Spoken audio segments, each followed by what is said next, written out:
Kita jumpa lagi di acara kesayangan kita, Oase Rohani Katolik edisi hari ini. Salam damai, salam sehat, dan sukacita. Kita layaknya bersyukur karena begitu besar rahmat dan kasih setia Allah yang melimpah terhadap kita semua. Pada hari ini sudah hadir di studio Romo Alfonsus Setia Gunawan Projo. Terima kasih Romo untuk kehadirannya. Bagaimana kabar? Baik-baik. Di tahun baru ini semangat baru. Moga-moga berkat Tuhan menyertai kita. Amin Romo. Baik, sahabat terkasih, kita segera mulai acara kita ini dengan doa pembuka yang akan dipimpin oleh Romo Gun. Silakan Romo. Saudaraku terkasih, marilah kita mengawali perjumpaan kita ini dengan doa. Dalam nama Bapa dan Putra dan Roh Kudus. Amin. Allah Bapa yang Maha Baik, Kau telah berkenan memanggil dan memberikan tugas kepada kami masing-masing. Berilah kami hati yang peka terhadap bisikan-Mu. Tunjukkanlah tempat dan di mana Engkau bersemayam di dunia ini, agar kami tetap dekat dengan Dikau.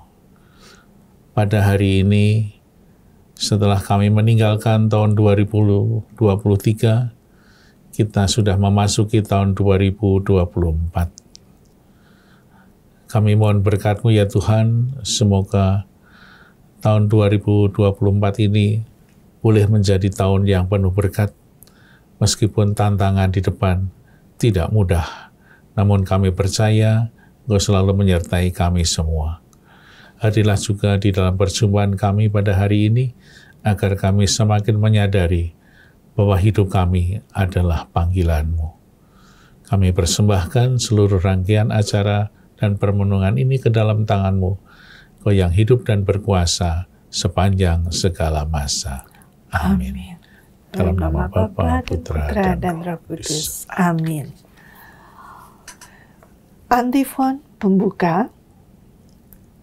Seluruh bumi hendaknya menyembah Dikau ya Allah, dan bermazmur bagimu, meluhurkan namamu, ya Allah Maha Tinggi.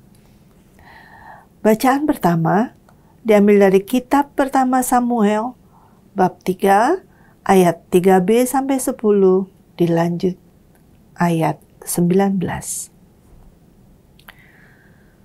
Pada suatu hari, Samuel sedang tidur di dalam bait suci Tuhan, tempat tabut Allah. Lalu Tuhan memanggil, "Samuel, Samuel." Samuel menjawab, "Ya Bapa." Lalu berlarilah ia ke Eli dan berkata, "Ya Bapa, bukankah Bapa memanggil aku?" Tetapi Eli berkata, "Aku tidak memanggil, tidurlah kembali." Samuel pergi tidur lagi. Dan Tuhan memanggil Samuel sekali lagi. Samuel pun bangun, lalu pergi mendapatkan Eli serta berkata, "Ya Bapa, bukankah Bapa memanggil aku?" Tetapi Eli berkata, "Aku tidak memanggil anakku, tidurlah kembali." Waktu itu Samuel belum mengenal Tuhan. Firman Tuhan belum pernah dinyatakan kepadanya, dan Tuhan memanggil Samuel sekali lagi untuk ketiga kalinya. Samuel pun bangun, lalu pergi mendapatkan Eli serta berkata, "Ya Bapa, bukankah Bapa memanggil aku?" Maka mengertilah Eli bahwa Tuhanlah yang memanggil anak itu. Sebab itu berkatalah Eli kepada Samuel, "Pergilah tidur, dan apabila engkau dipanggil lagi, katakanlah, 'Bersabdalah ya Tuhan, hamba-Mu mendengarkan.'" Maka pergilah Samuel dan tidurlah ia di tempat tidurnya. Lalu datanglah Tuhan, berdiri dekat, lalu memanggil seperti tadi, "Samuel, Samuel." Dan Samuel menjawab, "Bersabdalah ya Tuhan, hamba-Mu mendengarkan." Lalu Tuhan berbicara kepada Samuel. Samuel makin bertambah besar dan Tuhan menyertai dia. Tidak ada satu pun dari firman Tuhan itu yang dibiarkannya gugur. Demikianlah sabda Tuhan. Syukur kepada Allah. Marilah kita tanggapi dengan mazmur. Aku datang ya Tuhan untuk melakukan kehendak-Mu. Aku datang ya Tuhan untuk melakukan kehendak-Mu. Aku sangat menanti-nantikan Tuhan. Lalu Ia menjengukku dan mendengar teriakanku minta tolong. Ia memberikan nyanyian baru dalam mulutku untuk memuji Allah kita. Aku datang ya Tuhan untuk melakukan kehendak-Mu. Kurban dan persembahan tidak Kau inginkan, tetapi Engkau telah membuka telingaku. Ia kurban bakar dan kurban silih tidak Engkau tuntut. Lalu aku berkata, "Lihatlah Tuhan, aku datang." Aku datang, ya Tuhan, untuk melakukan kehendak-Mu. Dalam gulungan kitab ada tertulis tentang aku. Aku senang melakukan kehendak-Mu ya Allahku. Taurat-Mu ada di dalam dadaku. Aku datang ya Tuhan untuk melakukan kehendak-Mu. Aku mengabarkan keadilan di tengah jemaat yang besar. Bibirku tidak kutahan terkatup. Engkau tahu itu, ya Tuhan. Aku datang ya Tuhan untuk melakukan kehendak-Mu. Bacaan kedua dari surat pertama Rasul Paulus kepada jemaat di Korintus, bab 6 ayat 3c sampai 15a, dilanjut ayat 17 sampai 20. Saudara-saudara, tubuh bukanlah untuk perjabulan, melainkan untuk Tuhan, dan Tuhan untuk tubuh. Allah yang membangkitkan Tuhan Yesus akan membangkitkan kita juga oleh kuasa-Nya. Tidak tahukah kamu bahwa tubuhmu adalah anggota Kristus? Siapa yang mengikatkan dirinya pada Tuhan menjadi satu roh dengan Dia. Jauhkanlah dirimu dari percabulan. Setiap dosa lain yang dilakukan manusia terjadi di luar dirinya. Tetapi orang yang melakukan percabulan berdosa terhadap dirinya sendiri. Atau tidak tahukah kamu bahwa tubuhmu adalah bait Roh Kudus yang diam di dalam kamu, yaitu Roh Kudus yang kamu peroleh dari Allah, dan bahwa kamu bukan milik kamu sendiri? Sebab kamu telah dibeli dan harganya telah dibayar lunas. Karena itu, muliakanlah Allah dengan tubuhmu. Demikianlah sabda Tuhan. Syukur kepada Allah.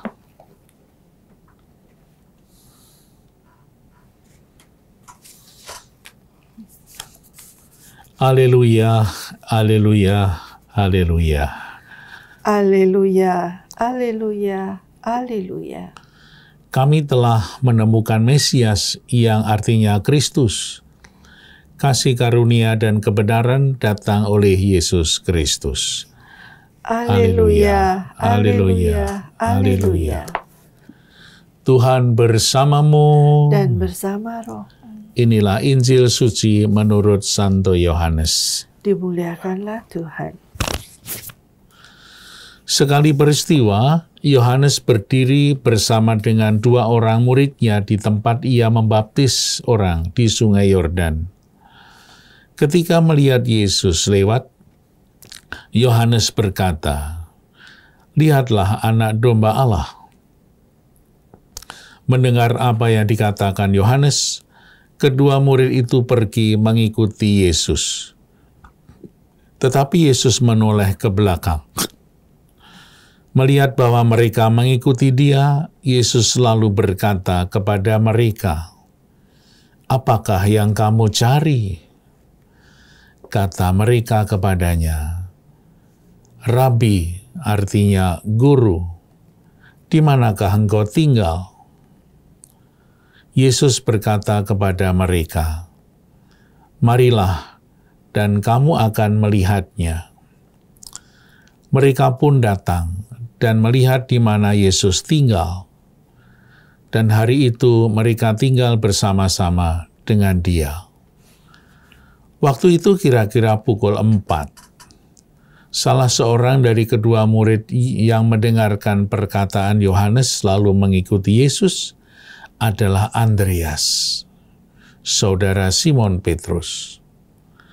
Andreas mula-mula menemui Simon, saudaranya, dan ia berkata kepadanya, "Kami telah menemukan Mesias," artinya Kristus.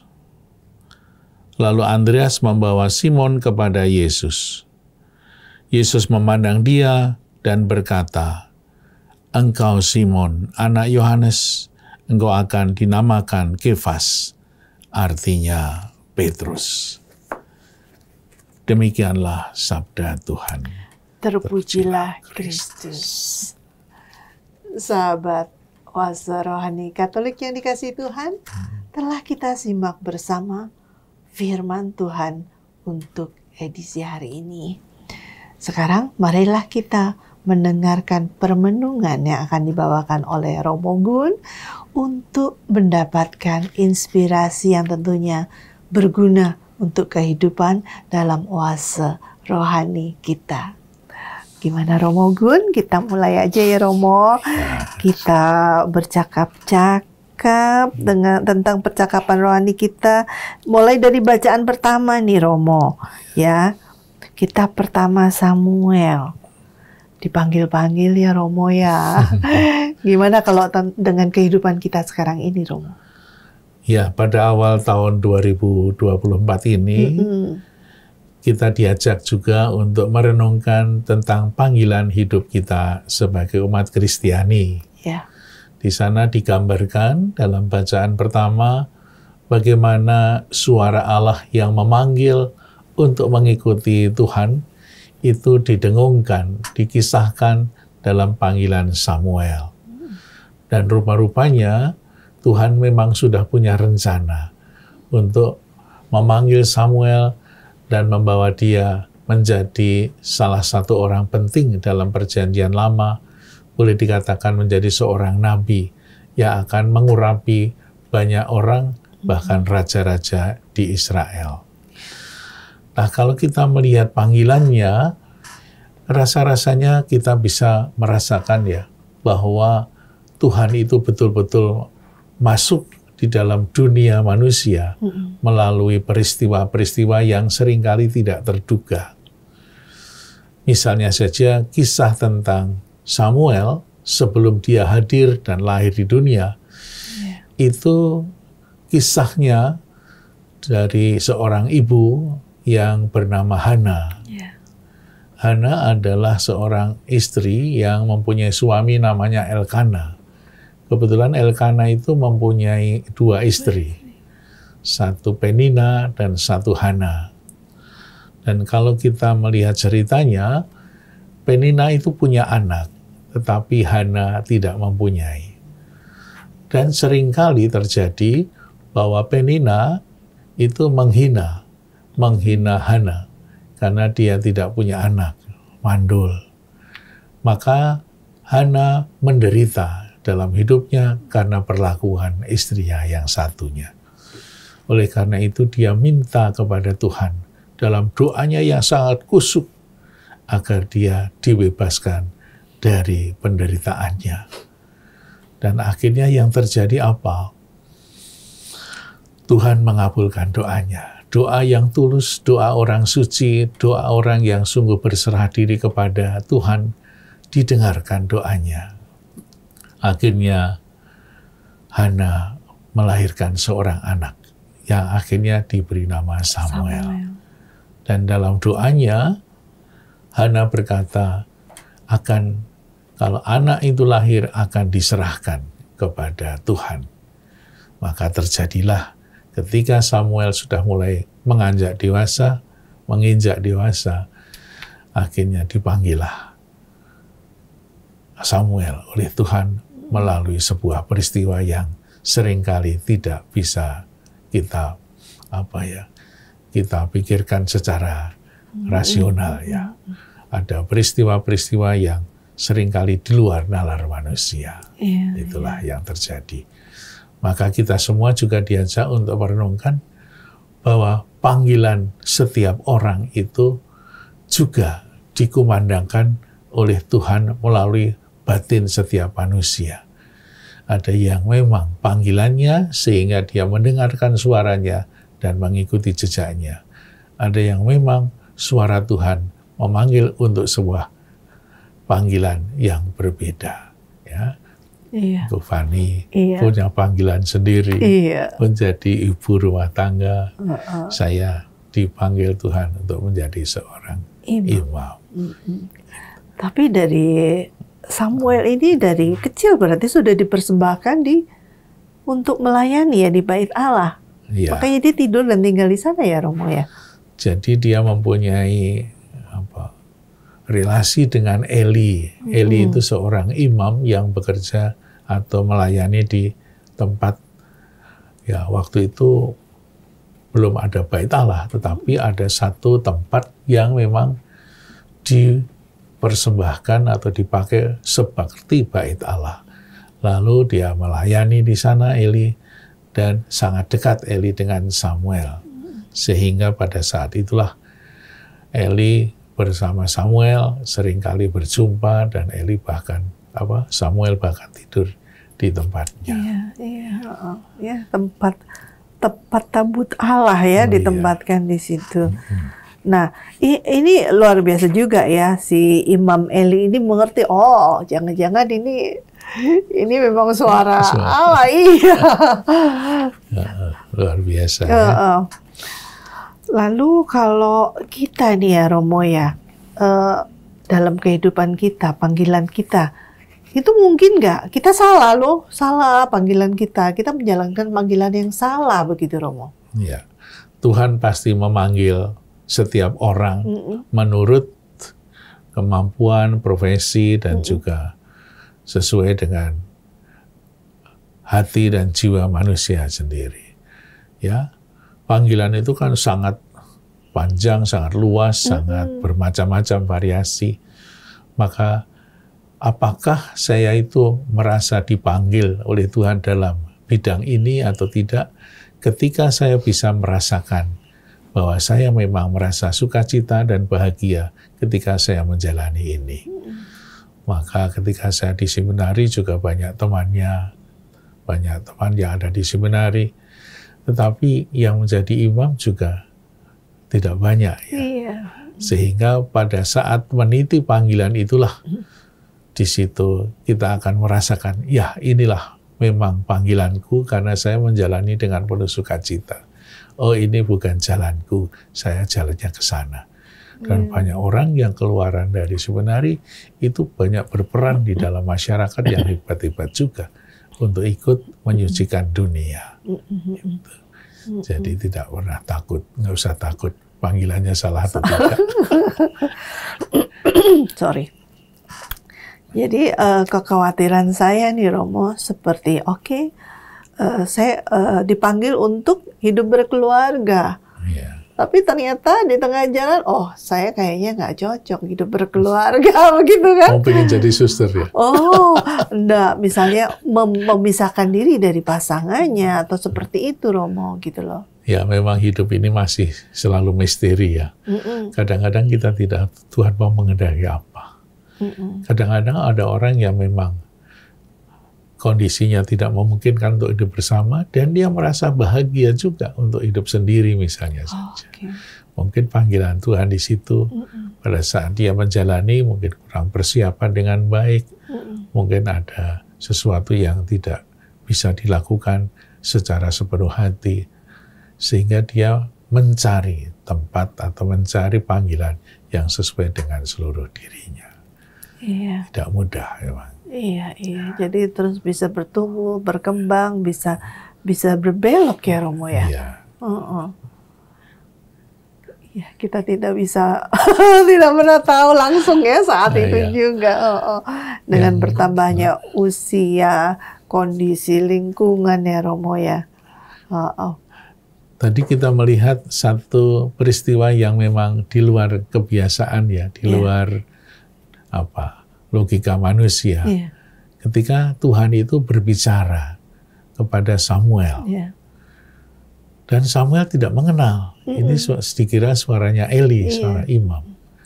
Eli pun juga bingung. Tetapi kemudian Eli menyadari, setelah 3 kali dia datang, Samuel datang ke Eli, ternyata ada yang lain yang memanggil dia. Lalu sadar bahwa Tuhanlah yang memanggil.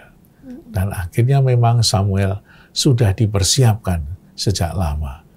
Dalam peristiwa-peristiwa semacam itu, di mana kehendak Tuhan itu betul-betul, atau panggilan Allah itu betul-betul terasa dan dirasakan oleh orang-orang tertentu, itu dikisahkan dalam beberapa peristiwa juga. Ya, misalnya panggilan Samson atau Simpson, itu juga kelahirannya sangat aneh ya. Dia lahir dari seorang ibu yang tadinya mandul. Kita melihat panggilan dari Yohanes Pembaptis, dari seorang ibu Elizabeth yang sudah tua, dan Bunda Maria sendiri mengalami yang sama. Oleh karena itu, panggilan Tuhan itu selalu ada. Kadang-kadang kita memang belajar untuk menjadi PK, peka pada panggilan Allah yang sangat misteri itu. Dan kalau kita bisa mendengarkan dengan baik, maka panggilan itu lama-lama akan menjadi semakin jelas. Maka kuncinya adalah mendengarkan suara Tuhan melalui beberapa peristiwa yang kita alami dalam kehidupan kita. Jadi kita harus mampu mendengarkan, dan mendengarkan dari mananya ya? Suara Tuhan itu ya Romo ya. Jangan yang lain. Dan kalau Tuhan sudah menghendaki seperti Samuel tadi, itu tidak bisa dibendung ya. Kalau Tuhan sudah menghendaki bahwa Samuel diberi tugas untuk mengurapi para raja, orang-orang penting di dalam sejarah Israel. Samuel itu diberi tugas suci untuk sebuah pewartaan, maka tidak bisa ditolak juga. Oleh karena itu, kalau kita semua juga dipanggil oleh Tuhan untuk sebuah tugas tertentu, kita pun juga tidak akan bisa menolak. Dan kisah-kisah semacam itu begitu banyak. Mungkin juga di dalam kehidupan kita sekarang ini, ada seorang imam yang dari kecil tidak pernah diarahkan untuk menjadi imam. Dan juga dia tidak mempunyai rencana untuk jadi imam. Tiba-tiba dia di sekolah tertentu, kok ada satu peristiwa yang menarik dia. Akhirnya dia juga menjadi seorang imam. Ada seorang suster yang juga seperti itu. Orang tuanya cukup berada, disekolahkan di luar negeri, malah masuk ke menjadi anggota suster di Kalkuta itu, Teresa. Luar biasa kan? Itu misteri panggilan itu. Kalau Tuhan sudah menghendaki, apapun yang terjadi tidak bisa dicegah. Dan itulah yang disebut panggilan. Ya, seperti Samuel tadi. Iya, Romo sampai merinding. Kita nggak akan bisa mencegah ya, nggak akan bisa menghalangi apa yang sudah Tuhan kehendaki. Romo, kita break dulu ya untuk sesi pertama ini. Terima kasih. Sahabat Oase Rohani Katolik terkasih, kita break sejenak di sesi yang pertama ini. Jangan kemana-mana, tetap di tempat Anda. Kita jumpa lagi di sesi yang kedua.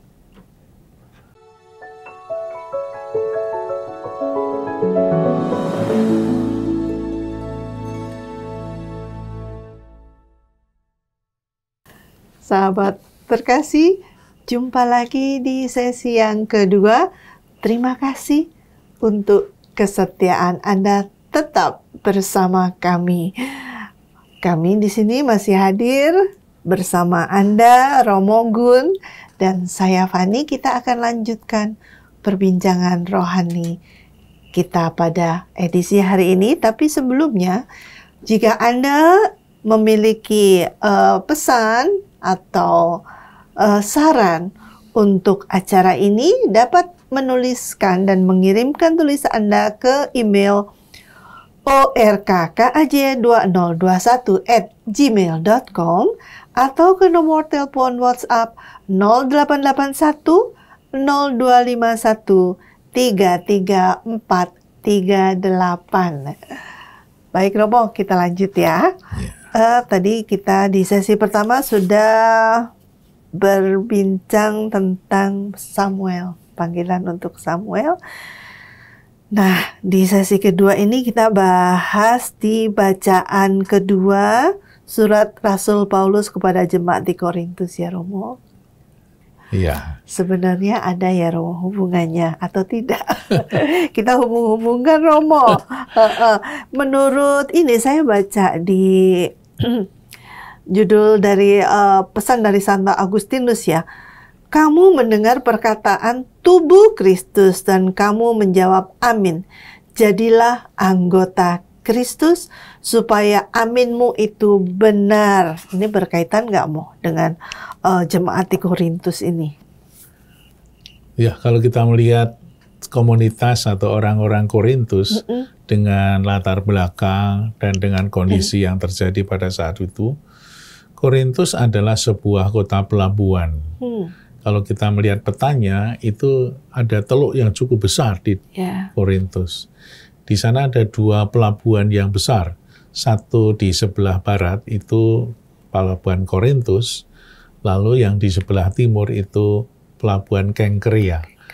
Jadi dua-duanya menjadi pelabuhan yang cukup ramai. Boleh dikatakan bahwa Korintus itu menjadi penghubung antara Yunani Utara dan Selatan. Sehingga di situ tempatnya sangat terbuka untuk hadirnya banyak orang dari segala penjuru untuk tinggal di Korintus. Maka Korintus itu kota pelabuhan yang kita bisa membayangkan seperti kota Tanjung Priok yang juga sangat variatif orangnya, bahkan budayanya itu sangat terbuka. Korintus itu menjadi sebuah, boleh dikatakan, jajahan dari Roma. Ada kota Akaya yang di sana menjadi ibu kotanya. Sehingga Korintus juga berada di bawah kekuasaan dari Roma. Tapi di samping itu, dari sebelah utara ada budaya Yunani yang seringkali mewartakan atau boleh dikatakan memberikan pengaruh budaya Yunani yang sangat kuat dengan dewa-dewinya dan dengan latar belakangnya. Maka kadang-kadang saya juga ketika membaca surat Paulus kepada umat di Korintus yang bagian ini, saya juga memikir ini hubungannya apa dengan panggilannya. Mungkin kalau dihubung-hubungkan sedikit, siapa tahu bisa nyambung. Bahwa Tuhan itu memanggil setiap manusia untuk menuju kepada sebuah kekudusan.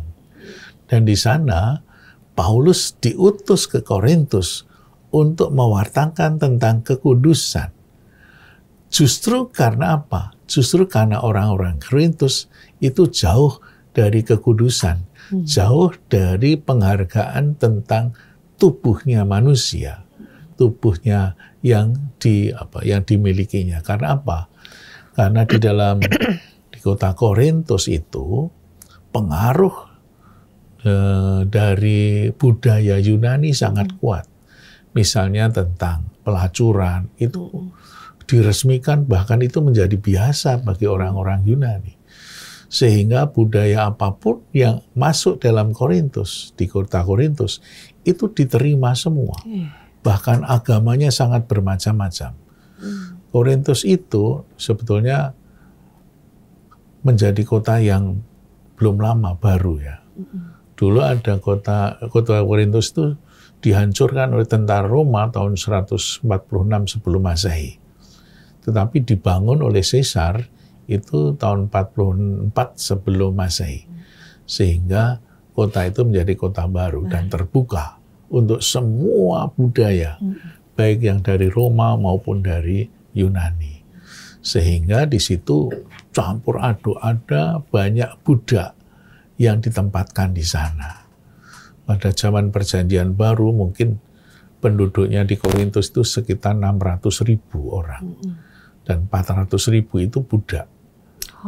Dan ada orang-orang yang memang mempunyai kekayaan yang biasa, yang tinggi, punya kekayaan yang luar biasa, dan dia memperkerjakan budak-budak, tapi juga memperkerjakan orang-orang kecil. Kadang-kadang budak-budaknya itu lebih makmur daripada orang-orang merdeka, tetapi punya pekerja-pekerja yang biasa. Maka karena sangat heterogen di situ, sering terjadi bentrokan. Dan untuk mewartakan Injil itu tidak mudah, karena umatnya sangat rewel, orang Korintus. Sehingga ketika Paulus datang ke sana, harus menghadapi kondisi-kondisi yang sangat problematis. Paulus mewartakan tentang kekudusan Allah, tentang bait Allah. Tubuhmu adalah bait Allah. Mengingat apa? Bahwa setiap orang dipanggil kepada kekudusan, kepada kesucian. Manusia menuju kepada kesucian. Tetapi kondisi yang terjadi pada saat itu, banyak orang tidak memperhatikan tubuhnya sendiri. Boleh dikatakan tradisi, kondisi, pewartaan tentang yang budaya yang lama, tentang pelacuran, tentang homoseksual, tentang LGBT itu di situ itu sudah mendarah daging, dan mereka menganggap bahwa itu biasa, bukan sesuatu yang jelek. Nah, disinilah kemudian Paulus mewartakan Injil tentang kekudusan, bahwa tubuhmu itu adalah bait suci yang harus kamu pelihara dengan baik.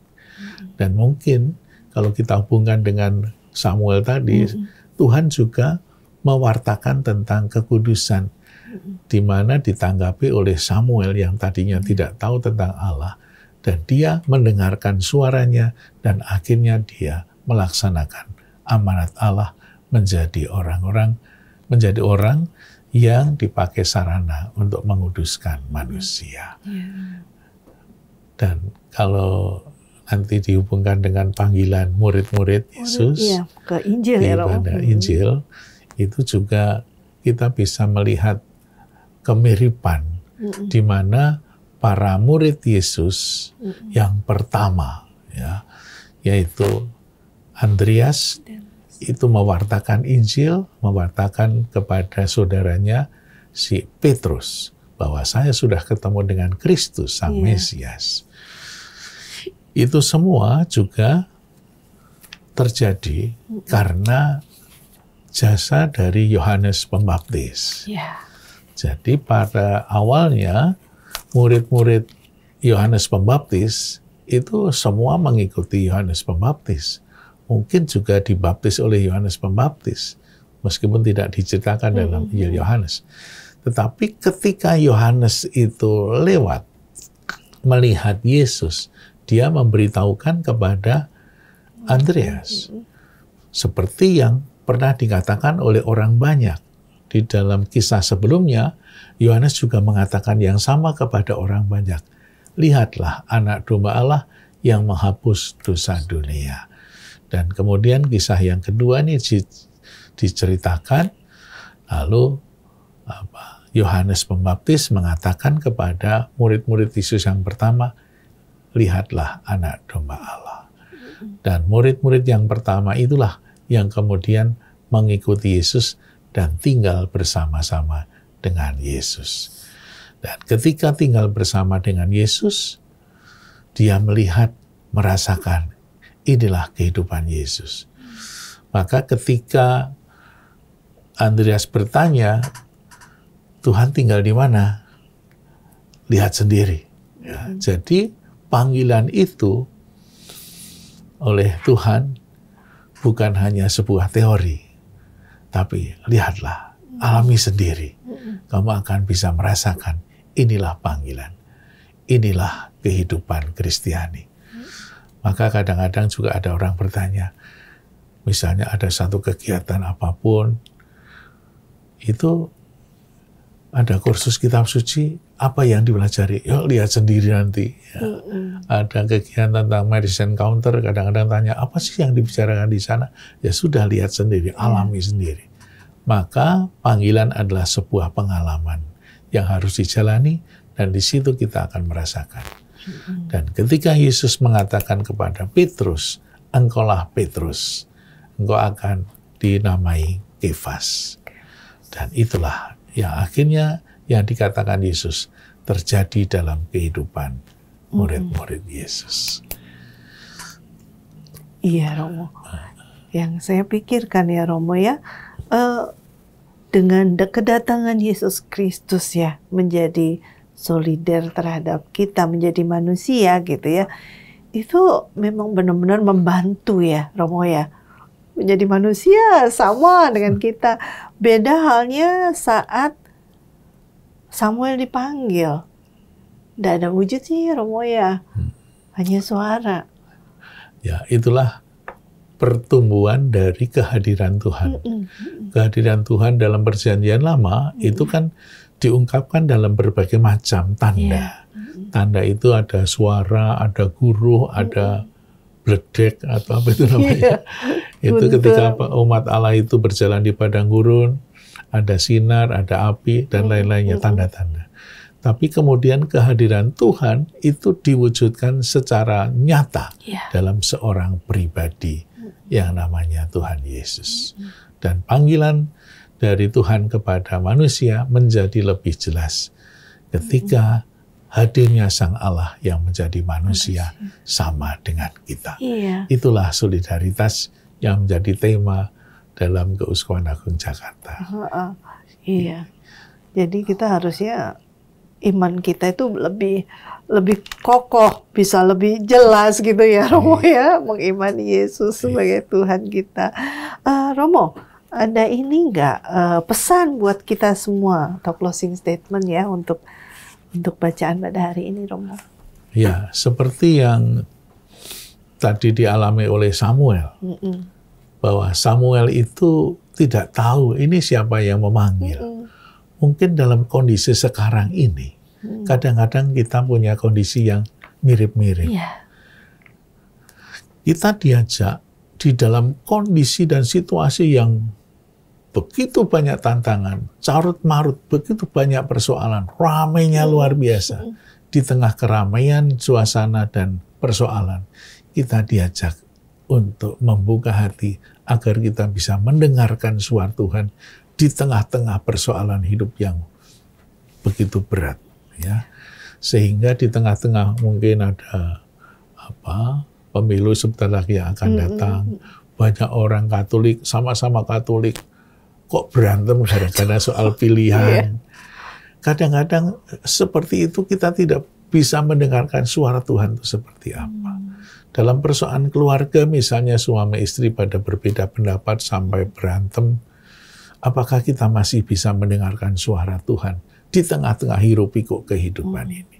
Maka kita semua dengan panggilan seperti ini diajak, marilah kita mendengarkan suara Tuhan yang asli, yang berkehendak baik. Tetapi kita semua juga harus mempunyai sikap rendah hati untuk mau mendengarkan suara Allah di tengah-tengah hiruk-pikuknya kehidupan yang penuh tantangan ini. Kerendahan hati itu, kalau saya pernah mendengar suara Bapak Uskup itu ya, rendah hati itu bahasa Latinnya humilis, humble.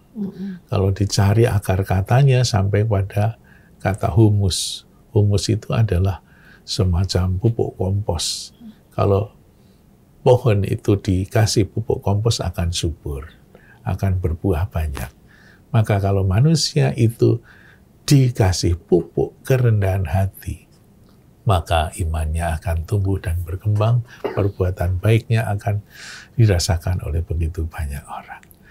Maka kerendahan hati juga membuat kita peka akan suara Allah yang didengungkan dari surga melalui peristiwa-peristiwa hidup. Nah, semoga kita semua juga mampu mendengarkan suara Allah di tengah kesibukan kita ini. Amin, Romo. Semoga kita makin dimampukan ya, Romo ya, untuk mendengarkan suara Allah. Demikian, sahabat terkasih, kita sudah di penghujung acara Oase Rohani Katolik untuk edisi hari ini. Kita akan menutup perjumpaan kita dengan doa dan berkat melalui Romo Gunawan. Silakan, Romo. Marilah kita berdoa dan mohon berkat Tuhan. Dalam nama Bapa dan Putra dan Roh Kudus. Amin. Allah yang Maha Kasih, kami bersyukur kepadamu karena suaramu senantiasa bergema dalam hati setiap insan, mulai dari zaman dulu hingga sekarang ini. Begitu banyak cobaan dan tantangan, dan kadang-kadang kegelapan yang kami hadapi dalam kehidupan ini, sehingga suaramu, panggilanmu, kadang-kadang sayup-sayup kedengaran begitu lembut, tetapi kadang-kadang juga terasa begitu jauh.